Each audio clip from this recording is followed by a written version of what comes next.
पिछले कई वर्षों से हम देख पा रहे हैं और कुछ महीनों से ज़्यादा देख पा रहे हैं कि हर दूसरी परीक्षा में कुछ ना कुछ झोल आ जा रहा है, चाहे वो सीजीपीएससी का हो, चाहे व्यापम का हो या फिर और भी दूसरे डिपार्टमेंट का हो, एजेंसी का हो, जिनकी ओर से परीक्षा ली जाती है और उसके बाद में युवा सड़क पर आ जाते हैं। आरक्षक भर्ती परीक्षा अपने आप में बहुत बड़ा उदाहरण है। तो लोग उदाहरण देंगे, मैं ये बहुत ही जिम्मेदारी के साथ बात बोल रहा हूँ, उदाहरण देंगे कि जिस तरीके से गृह मंत्री विजय शर्मा जी ने बच्चों को फेस किया, आप भी वैसे फेस करना, क्योंकि इससे पहले भी कई बवाल देखे हैं, सीजीपीएससी देखे हैं, फिर इससे पहले अमीन पटवारी का डिपार्टमेंटल प्रमोशन वाला मुद्दा था। मंत्री भागते हैं सवाल का जवाब देने के लिए। अरे मतलब सदन में नहीं दे पाते, यहाँ तो साक्षात खड़े होकर बच्चों के सामने। और इन सभी में अधिकारियों की गलती मानता हूँ। कारण ये है कि छोटा सा आप एग्जाम्पल देखिए, प्रयोगशाला परिचारक का पूरी सूची गलत कर दी है, उसके बाद अगले दिन फिर से नई सूची डाले। ऐसा क्यों हो रहा है? एक बार बार यही गलती क्यों हो रही है? एक दूसरी महत्वपूर्ण एक शिक्षक भर्ती का मसाल है, वो इतना मजबूती से उठा के रखे हैं। माननीय शिक्षा मंत्री आपसे मिलते तो आपका पहला क्वेश्चन वही रहता है। तो और मुझे मंत्री जी बोलते हैं ना, यार वो शिक्षक भर्ती वाला पूछोगे क्या करके, मतलब भैया कुछ सुनना पड़ेगा। सही है, नहीं पूछूंगा तो मेरे ऑडियंस मतलब मेरे जो, लेकिन उस मसाल को आप एकदम अंत तक जला के रखे। और जो संपरीक्षक भर्ती होती है बहुत फेमस भर्ती है, इस पर भी बहुत दिन से भर्ती नहीं हो रही है। इसके अलावा देखिए, हम ये खाद्य विभाग का कहेंगे फूड इंस्पेक्टर, इसके अभी लगभग 55 पद हैं, उन पर भर्तियां नहीं हो रही है। उद्योग विभाग के अभी 91 पोस्ट 2013 में लास्ट में आए थे, ये व्यापम से निकल 2013 में आया था, अभी तक नहीं, आज तक नहीं हुआ। इसके साथ साथ 2026 आने वाला है, कुछ ही दिन शेष बचे हैं। तो 2026 को लेकर युवाओं के मन में कौन कौन से सवाल है, कौन कौन सी भर्ती है जिस पर बात होनी चाहिए, और वो कौन कौन सी भर्ती परीक्षा है जो अटकी हुई है, और शायद इस वीडियो को देखने के बाद व्यापम के अधिकारी, सीजीपीएससी के अधिकारी थोड़ी फाइल चलाना शुरू कर दें। नमस्कार, जय जोहार, जय छत्तीसगढ़। मैं यशवंत साहू और आप देखना शुरू कर चुके हैं भिलाई टाइम्स। और आज की इस वीडियो में आज उन विषयों पर बात होगी जिसको लेकर युवाओं के मन में बहुत सारे सवाल रहते हैं। पिछले कई वर्षों से हम देख पा रहे हैं और कुछ महीनों से ज़्यादा देख पा रहे हैं कि हर दूसरी परीक्षा में कुछ ना कुछ झोल आ जा रहा है, चाहे वो सीजीपीएससी का हो, चाहे व्यापम का हो या फिर और भी दूसरे डिपार्टमेंट का हो, एजेंसी का हो, जिनकी ओर से परीक्षा ली जाती है और उसके बाद में युवा सड़क पर आ जाते हैं। आरक्षक भर्ती परीक्षा अपने आप में बहुत बड़ा उदाहरण है कि परीक्षा ली जाती है व्यापम की ओर से, उसके बाद रिजल्ट जारी होता है डिपार्टमेंट की ओर से, लेकिन बवाल और आक्रोश के बाद सरकार को सड़क पर आना पड़ता है। ये एग्जाम्पल इसलिए बड़ा है क्योंकि बाद में सुधार किया जाता है। सबसे बड़ा सवाल ये है कि इस परीक्षा को कराने वाले अधिकारी पहले ही ठीक क्यों नहीं कर लेते हैं, जो बाद में उन्हें तकलीफ का सामना ना करना पड़े। अब सोचिए, सरकार के मंत्री या डिप्टी सीएम खुद युवाओं से बात करने के लिए आ रहे हैं, उन्हें समझा रहे हैं, और उसके बाद एक करेक्शन वाली लिस्ट आती है, एक समाधान वाली बात होती है। अपने आप में बड़ी बात है। तो आपको लगता होगा कि भैया सरकार की गलती है, सरकार में बैठे अधिकारियों की ज़्यादा गलती है, जिनकी वजह से युवाओं को परेशान होना पड़ता है, जिनकी वजह से युवाओं को सड़क पर आना पड़ता है, उन अधिकारियों की वजह से युवाओं को कोर्ट जाना पड़ता है। इसके साथ साथ 2026 आने वाला है, कुछ ही दिन शेष बचे हैं। तो 2026 को लेकर युवाओं के मन में कौन कौन से सवाल है, कौन कौन सी भर्ती है जिस पर बात होनी चाहिए, और वो कौन कौन सी भर्ती परीक्षा है जो अटकी हुई है, और शायद इस वीडियो को देखने के बाद व्यापम के अधिकारी, सीजीपीएससी के अधिकारी थोड़ी फाइल चलाना शुरू कर दी। मेरे साथ में बहुत सारे सहयोगी जिनसे बातचीत करेंगे। अजीत भाई हैं, बिलासपुर से खुद पहुंचे हुए हैं, दीपांशु जी हमारे दुर्ग वाले हैं, और खिलेश तिवारी जिन्हें आप लोग लगातार देखते रहते हैं। इन तीनों को लगातार देखते रहते हैं, जो लगातार आप लोग के मुद्दों पर बात करते हैं, ताकि आप लोगों को किसी प्रकार का कष्ट ना हो, किसी प्रकार की तकलीफ नहीं हो। तो मैंने जो कहा अजीत भाई, बिल्कुल बिल्कुल। सबसे पहले तो मैं आप सभी श्रोताओं को कहना चाहूँगा, आज यशवंत भैया का बर्थडे है, तो हैप्पी बर्थडे भैया। और सभी साथियों से रिक्वेस्ट है कि कमेंट बॉक्स में जरूर अपनी शुभकामनाएं जरूर दीजिएगा भैया को, क्योंकि आज के दिन भी आप लोग के लिए बात कर रहे हैं। बाकी वो तो हमेशा सबर दिन करेंगे, 365 दिन, एक एक मिनट करेंगे। डेडिकेशन हमने देखा है, हमेशा देखा है। और मैं सबसे पहले ये बात सही कह रहे थे कि देखिए, भर्तियां बहुत सी आ रही हैं, यानी कि जब अभी तक जितनी आई हैं उनमें ये चीज़ देखने को मिल रहा है कि नियम कानून में कहीं ना कहीं त्रुटियां बहुत ज़्यादा होती हैं, जिस वजह से क्या है ना, बाद में जब रिजल्ट जारी हो जाता है छात्रों को बहुत परेशान होना पड़ता है। और हमेशा मैंने कहा है कि देखिए, जो भर्ती 2 चरण, 3 चरण या 1 चरण की होती है, उसमें आजकल एडिशनली 1 चरण और ऐड हो जाता है, वो कानूनी प्रक्रिया का है, धरना प्रदर्शन वाला। जी जी जी। तो ये क्यों हो रहा है, ये सोचने का विषय है। और मैं समझता हूँ कि देखिए, जो नियम कानून बनाते हैं, एक्चुअली में देखिए अनाउंसमेंट तो मंत्रियों के द्वारा किया जाता है, लेकिन जो नियम कानून बनाते हैं अधिकारी, उनको भी इस तरफ विशेष ध्यान देना चाहिए कि जब आप नियम बना रहे हैं तो वो जो राजपत्र में जो प्रकाशन हुआ है या जो नियमतः जो चीज़ें होनी चाहिए कल के डेट में कोर्ट में ना फंसे, वैसा करें, क्योंकि कहीं ना कहीं इससे देखिए नियुक्ति जो है लेट होती है और सबसे ज़्यादा नुकसान उन युवाओं का होता है, उन बेरोजगारों का होता है जो बहुत लंबे समय से इंतजार करके बड़े मुश्किल से नौकरी और एक एक दिन भारी पड़ता है। बहुत कई लोग एक एक दिन के कारण परीक्षा से बाहर हो जाते हैं। परीक्षा से बाहर हो जाते हैं और कई लोग बहुत हमारे बिलासपुर में हाल फिलहाल में हमने देखने और सुनने को मिला है कि बहुत लोग ये सब कानूनी पेचीदगी को देख के या फिर अन्य कुछ नेगेटिविटी को देख के सुसाइड तक कर लेते हैं। क्योंकि बहुत दिनों का सपना रहता है और बहुत जूझे रहते हैं। तो इसके लिए मेरा विशेष तौर पर ये कहना रहेगा कि जो अधिकारी यहाँ पे नियम कानून बनाते हैं इस तरह विशेष ध्यान दें कि नियम इतने सटीक रहे कि कल के डेट में किसी भी कानूनी पछड़े में ना पड़े। बाकी अजित भाई मुझे बताइए कि कौन सी परीक्षा जो महत्वपूर्ण अटकी हुई है? जो बहुत सी भर्तियां हैं भैया। देखिए सबसे पहले तो मैं अभी कांस्टेबल भर्ती रिसेंटली जो हुआ है उस पर मैं उल्लेख करना चाहूंगा, क्योंकि मैं कुछ दिन पहले ही वहां पे गया था, आपने भी अपने चैनल में उसको हाईलाइट किया है। देखिए यहाँ पे जो बच्चे थे ये कहीं ना कहीं उनका कहना है कि इस परीक्षा में बहुत सी त्रुटियां हैं जो रिजल्ट जारी हुआ, और हमने देखा भी कि जब रिजल्ट जारी हुआ था तो कुछ नारायणपुर जिला के कह लीजिए वहां पे जो लिस्ट जारी हुआ था एक ही रजिस्ट्रेशन नंबर के साथ बहुत लोग का, तो इस प्रकार की त्रुटियां आई कैसे रही हैं? आप इतने बड़े संस्थाएं हैं, आप गृह विभाग के अधिकारी हैं, जब लिस्ट बना रहे हैं, बहुत ज्यादा सैलरी लेने वाले अधिकारी भी हैं, हाँ, जिनको उसी काम के लिए पैसा देते हैं, लेकिन वो काम भी ठीक से नहीं कर पा रहे हैं। इतनी बड़ी त्रुटि कैसे करके हो सकती है? उस वजह से पूरा मामला खुला। हाल फिलहाल में मंत्री जी ने भी अपने बंगले में बुलाया था और छात्रों ने अपना कायदे से तो देखिए वो व्यवहार होना नहीं चाहिए था, लेकिन वो छात्रों के अंदर का आक्रोश था। हाँ, और गृह मंत्री डिप्टी सीएम ने उस चीज को समझा। मुझे लगता है कि शायद दूसरा कोई मंत्री होता तो बन गया है, सच बात है। दूसरा कोई मंत्री होता तो शायद इतना फेस नहीं कर पाते जी। इस बात को बोलना पड़ेगा क्योंकि कल के डेट में भी किसी भी विभाग में ऐसा कुछ त्रुटि होता है तो लोग उदाहरण देंगे। मैं ये बहुत ही जिम्मेदारी के साथ बात बोल रहा हूँ, उदाहरण देंगे कि जिस तरीके से गृह मंत्री विजय शर्मा जी ने बच्चों को फेस किया, आप भी वैसे फेस करना, क्योंकि इससे पहले भी कई बवाल देखे हैं, CGPSC देखे हैं, फिर इससे पहले अमीन पटवारी का डिपार्टमेंटल प्रमोशन वाला मुद्दा था। मंत्री भागते हैं सवाल का जवाब देने के लिए। अरे मतलब सदन में नहीं दे पाते, यहाँ तो साक्षात खड़े होके बच्चों के सामने, और बच्चों का आक्रोश ही था कि सब चीज को झेला, गाली भी खाया, सबको गाली वगैरह थे लोग। लेकिन आप और लेकिन उस समय ऐसा फील भी हो रहा था कि बच्चों में भी क्या बीता होगा। लेकिन ओवरऑल आपने जो पॉइंट, मैं तो ऐसा लगता है इस मुद्दे में बहुत सारी वार्तालाप हो चुका है, बट छोटा सा पॉइंट बताना चाहता हूँ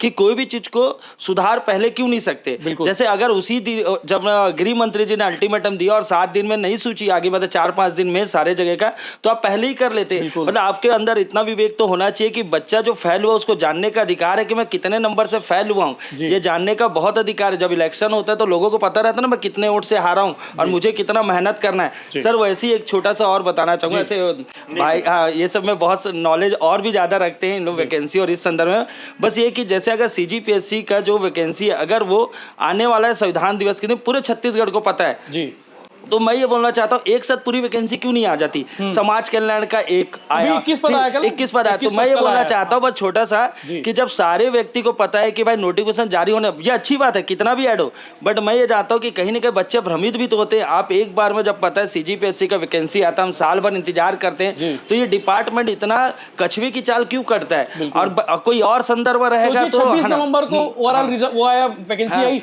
और अभी दिसंबर में फिर एक वैकेंसी आ गई, तो इसमें कछुए की चाल चलेंगे। और कुछ अदर चीज रहेगा तो उसमें ऐसा दौड़ेंगे, अदर चीज क्या हो सकता है आप जानते हैं, उसमें इतना तेज रफ्तार से दौड़ेंगे पूछो नहीं। तो ये है आपका कर्तव्य है, आपका दायित्व है, और आपको इसी काम के लिए नियुक्त किया गया कि सही चीज सही टाइम में हो जाए। बस एक छोटा सा और बताना चाहूंगा कि 40 साल, जैसे किसी वैकेंसी में 40 साल का है, कोई बच्चा भाई 38 साल का था और कोई वैकेंसी 3 साल से आया नहीं, तो उसका तो 40 साल ऐसे ही खत्म हो गया। तो फिर किसी बच्ची का शादी हो गया और बच्चे हो जाने के बाद कितना तकलीफ होता है। तो ऐसे बहुत सारे और भी उदाहरण है, तो इस चीज को आपको ध्यान रहना चाहिए और मानवता के नाते भी आपको ये सब काम सही समय पर करना चाहिए। बिल्कुल जी। दीपांशु भाई सबसे पहले आपको हैप्पी बर्थडे भैया, थैंक यू वेरी मच, और आपको बहुत बहुत धन्यवाद कि बर्थडे के दिन आप समय निकाल के बिल्कुल। तो सबसे पहले भैया मैं इन सभी में अधिकारियों की गलती मानता हूँ। कारण ये है कि छोटा सा आप एग्जाम्पल देखे, प्रयोगशाला परिचारक का पूरी सूची गलत कर दी है, उसके बाद अगले दिन फिर से नई सूची डाले।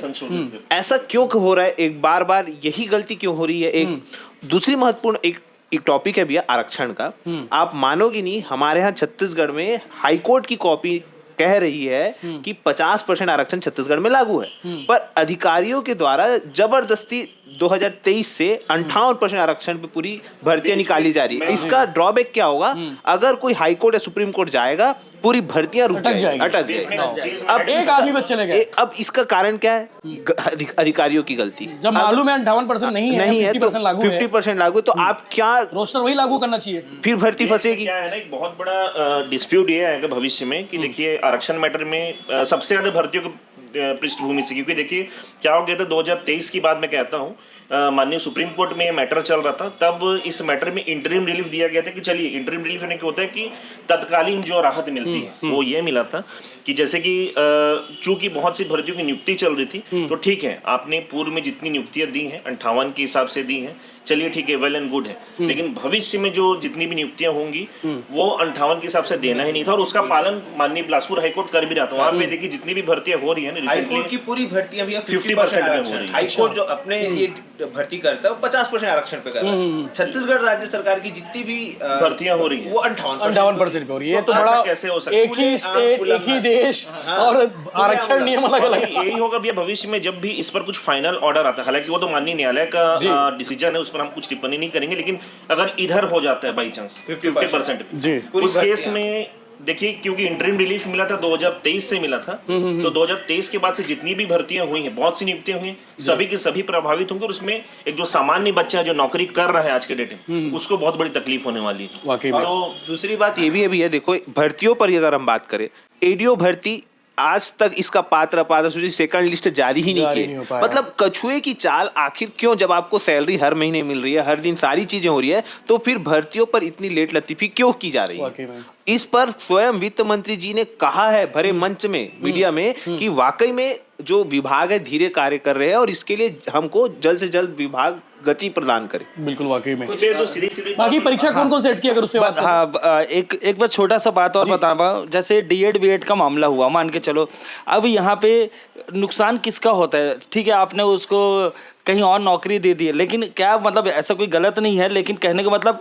जो उस पोस्ट के लिए और बहुत लोग फाइट करते हैं आगे जाके, हाँ प्रयोगशाला, तो मेरे कहने का मतलब ये है कि कहीं ना कहीं सजा बच्चा ही भोगेगा, है ना? किसी ने हाँ, उसके बाद अभी एक और ऑर्डर निकाल दी कि अब ब्रिज कोर्स करो। हाँ, ब्रिज मतलब तुमको अगर ऑर्डर निकालना था तो पहले निकालते। जी, तो वर्ष 2023 की भर्ती में बहुत से त्रुटियां थी, वो नियम कानून इतना उटपटांग बनाया गया था कि ऐसे जगह रिलीफ दिया गया कि भविष्य में फंसता ही, और वही चीज हुआ, बहुत से लोग नुकसान। ये अभी तो देखिए जो असिस्टेंट टीचर वाले मामले में जो नियुक्तियां मिली है ना, वो लैब टेक्नीशियन जैसे में मिला था, तो उसमें कईयों का अभी तक ज्वाइनिंग नहीं हुआ। 1300 अभी विधानसभा में जानकारी दिया, 2600 लोग बाहर हुए थे। 1300 लोगों को लिए, 1300 लोगों को नहीं लिए। क्यों? बाकी लोग क्यों लिए? जानकारी निरंक। आजकल विधानसभा में भी एक नया प्रश्न उत्तर दे रहे हैं, निरंक जानकारी ही नहीं दे रहे, मतलब जगह ही नहीं, मतलब और ये कोई मंत्री जी नहीं कह रहे, ये सिर्फ अधिकारी कह रहे हैं। सोचिए वहीं से विभाग से आ रहे हैं, तो बड़ी हैरानी की बात है। और ये सब ये जो भर्ती भी है, ये पूरा कागज लेके बैठे, सब अधिकारियों की लेट लतीफी की वजह से। कौन कौन सी भर्ती है? यहाँ पे देखिए पटवारी RI विभाग का ये RI है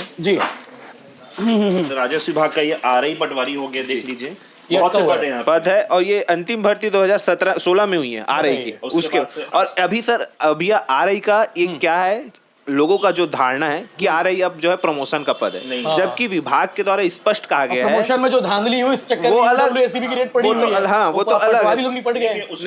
उसमें रेशियो है कि RI का 25% पद है वो सीधी भर्ती से भरा जाएगा, बाकी 75% प्रमोशन से। तो वो 25% को भी इन लोग आज 8 साल हो गए निकाल ही नहीं रहे। पटवारी भी ऐसा है कि पटवारी बिलासपुर और रायपुर जिले से निकलता ही नहीं है वो जिलावार। और एक छोटा सा, जब भी पटवारी निकलता है तो उस टाइम जस्ट बाद RI निकलता था, लेकिन ऐसा हो चुका है कि पटवारी के 2022 में हो, उसके बाद हो ही नहीं रहा, और बच्चे बस इंतजार कर रहे हैं। और कौन कौन सी भर्ती है भाई? यहाँ पे जो संपरीक्षक भर्ती होती है, बहुत फेमस भर्ती है, इस पर भी बहुत दिन से भर्ती नहीं हो रही है। इसके अलावा देखिए हम ये खाद्य विभाग का कहेंगे फूड इंस्पेक्टर, इसके अभी लगभग 55 पद हैं, उन पर भर्तियां नहीं हो रही है। उद्योग विभाग के अभी 91 पोस्ट है, 2013 में लास्ट में आए थे, ये व्यापम से निकल 2013 में आया था, अभी तक नहीं, आज तक नहीं हुआ। इसके अलावा एडीआई तो अलग एडीआई विषय तो है। अभी उसी विभाग का है। उसी विभाग में है, क्योंकि इस ये विभाग के बच्चे लगातार ये मैसेज बच्चे रोते करते हैं। रहते कि वित्त विभाग से 4 से 5 बार गया वित्त विभाग। उद्यानिकी विभाग का ना? हाँ, बिल्कुल। इसके लिए स्वयं वित्त इसके लिए भी मंत्री मेरे पास बहुत सारे फोन कॉल आए हैं RHO के लिए जी, बिल्कुल। बिल्कुल। इसके लिए स्पेशली गजेंद्र यादव जी को थोड़ा सा संज्ञान लेना पड़ेगा, क्योंकि उनके डिपार्टमेंट का मामला है। दो सेम पद होते हैं, जो रूरल डेवलपमेंट वाले और एग्रीकल्चर, ये दोनों हो चुका है, बस हॉर्टिकल्चर का इसमें बचा हुआ नहीं है। हो रहा है, हाँ। 8 साल हो गए, 8 साल हो गए। लास्ट टाइम हुआ था। बिल्कुल। इसके अलावा ये उच्च शिक्षा विभाग का है, शीघ्र लेखक डाटा एंट्री ऑपरेटर, हालांकि इसमें अभी भी वो जो भृत्य वाला पद है वो अभी भी अटका हुआ है। ये सिर्फ अधिकारियों की लेट लतीफी। इसके अलावा शिक्षक भर्ती में सबसे बड़ी सबसे बड़ी बात, हाँ, लोग सवाल करेंगे भैया शिक्षक भर्ती 2026 में नहीं जाएगा कि नहीं आएगा? आप तो क्योंकि भैया व्यापम में लेटर के आप तो उसका जो शिक्षक भर्ती का मसाल है वो इतना मजबूती से उठा के रखे हैं। माननीय शिक्षा मंत्री आपसे मिलते तो आपका पहला क्वेश्चन वही रहता वही है। रहता तो है। और अरे, मुझे मंत्री जी बोलते हैं ना, यार वो शिक्षक भर्ती वाला पूछोगे क्या करते, बोला भैया पूछना पड़ेगा। सही है भैया। नहीं पूछूंगा तो मेरे ऑडियंस मतलब मेरी जो लेकिन उस मसाल को आप एकदम अंत तक जला के रखे और मुझे लग रहा है ये सफल भी। हाँ, नहीं, अच्छी बात है। देखो, अगर मैं सवाल ना करूं तो शायद उनके दिमाग में आता नहीं, और ग्राउंड पे वो चीजें नहीं आती, तो जरूरी पूछना। और नहीं, आपके बाद फिर वो कॉल भी करते उधर अधिकारियों को, मेन अधिकारियों को कॉल करना पड़ रहा है। इसमें क्या हुआ दूसरा, करके? अभी नया क्या सिस्टम हो रहा है, SCRT से DPI, DPI से व्यापम, यही खेल चल रहा क्या है। रहता है ना, इसमें मैं एक चीज देखा हूँ, जनरली देखा गया है, जब भी ना यहाँ पे जो कि बच्चे भी परेशान हैं, जो बहुत दिन से आज 2 साल हो गया घोषणा ही चल रहा है, तो बच्चे जब परेशान होकर आंदोलन का कोई एक डेट डिसाइड करते हैं, जस्ट उसके 1-2 दिन पहले एक तो कुछ रिलीफ दे दिया जाता है कि चलो एक डॉक्यूमेंट डाल देते हैं कि फलाना व्यापम में लेटर चला गया है। बस उतने में क्या है, कुछ बच्चे ढीले पड़ जाते हैं, और जो जिनको पता है कि ये सब सिर्फ और सिर्फ दिखावा है, वो आगे आते हैं। तो मेरा ये कहना रहेगा कि ये जो पेपरबाजी है, ये सब जल्दी भी हो सकती है, कहीं ना कहीं विभाग की भी गलती है इसमें, तो इनको जल्दी करके भर्ती को अब एटलीस्ट जारी किया जाए, क्योंकि अगर आप चरणबद्ध तरीके से 33,000 भर्ती निकालने की बात करते हैं, क्योंकि चरणों में निकालेंगे, 5,000 तो 2 साल प्लस हो गए, अब 2.5 साल पता नहीं चलेगा कब हो तो जाएगा। 5 हुआ तो बाकी और 28-27 कब निकले? बहुत टाइम। और एक और भैया, मैं आपके चैनल के माध्यम से वित्त मंत्री जी को एक अनुरोध करना चाहूंगा कि CGPSC में जो मिसलेनियस पोस्ट निकल रहे, कृपया करके उसको एक कैलेंडर बना के जारी करें, क्योंकि इससे अभ्यर्थी बहुत मेंटली और जो उन लोग का तैयारी भी है बहुत इफेक्ट होता है। अभी तीन एग्जाम जो हो चुके हैं वो सडनली आए हुए हैं। जैसे देख रेख वाला आया वो भी सडनली अचानक आ गया, फिर अभी जो आया प्लानिंग वाला आया वो भी अचानक आ जा रहा है, ADI भी अचानक आया। ये तीनों सरप्राइज जैसे, जबकि माननीय वित्त मंत्री जी ने ही, वो पूर्व में कलेक्टर रह चुके हैं, तो उन्होंने ही बोला था कि जब है ना एक चुनावी भाषण में कि हम कैलेंडर निकालेंगे, तो व्यापम का तो निकाल लिए, तो भाई PSC का भी निकाल दीजिए। मेन बोले थे PSC का कैलेंडर निकालेंगे, पर निकाले इन लोग व्यापम का। मोदी के बिल्कुल, अगर ये वीडियो देख पा रहे होंगे तो बिल्कुल उस पर ज्ञान जरूरी नहीं, है, क्योंकि ज्ञान देना भी जरूरी भी है इस पर देखना, क्योंकि मोदी की गारंटी आपकी सबसे बड़ी प्राथमिकता है।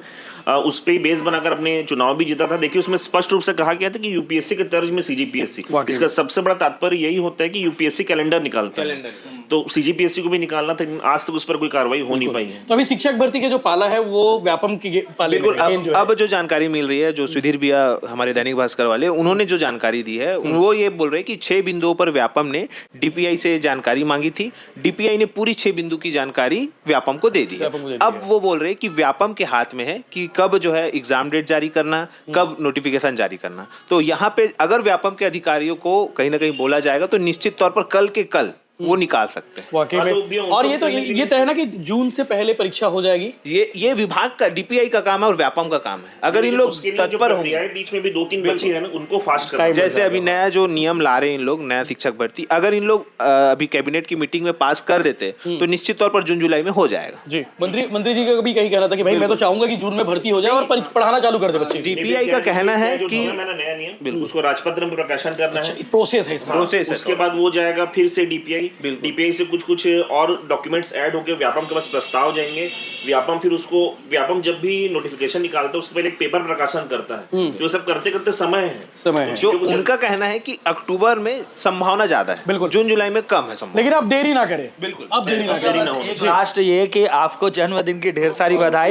मैं पूरे टीचरगण, शिक्षकगण और साथ ही जितने बच्चे हैं सबके तरफ से उसका कारण ये है कि कोई मतलब इतने लोग आ रहे हैं और फिर भी आपने बच्चों के लिए समय निकाला। निकाला जरूरी उसके विषय लिए था, क्योंकि इतने बहुत- तीन बहुत- महाज्ञानी लोग बैठेंगे तो और उस पर बात ना करें तो फिर बात अधूरी लगी। उससे भी लेकिन ज्यादा जरूरी ये है भैया कि मैं देखा हूँ यहाँ पे बहुत सी मीडिया हाउसेस है, मैं पर्टिकुलरली नाम कभी किसी का नहीं लेता, लेकिन उसमें भी मेन स्ट्रीम मीडिया में यदि सबसे ज्यादा कोई मुद्दे को उठाता है युवाओं का, वो भैया ही है। मतलब नारा है यशवंत है तो यकीन है। हाँ, नहीं और सही बात है कि ये जो लोगों का प्यार, पत्रकारिता आशीर्वाद के है। सौर मंडल में एक चमकता हुआ सितारा है, और हम तो ये चाहेंगे कि आप मतलब और आगे चमकते रहे। और भैया पत्रकार नहीं है, भैया सेलिब्रिटी है, सेलिब्रिटी है। थैंक यू वेरी मच, और आप लोग का प्यार आशीर्वाद यूं ही बने रहे। लेकिन मुद्दा जरूरी था कि हर परीक्षा अटक क्यों जाती है और हर परीक्षा में इतनी देरी क्यों हो जा रही है, तो उसके पीछे सिर्फ और सिर्फ एक ही रीज़न है, वो जिम्मेदार अधिकारी जो शायद अपना काम ठीक से नहीं कर पा रहे हैं और जिसका नुकसान सरकार को भी हो रहा है और उसका नुकसान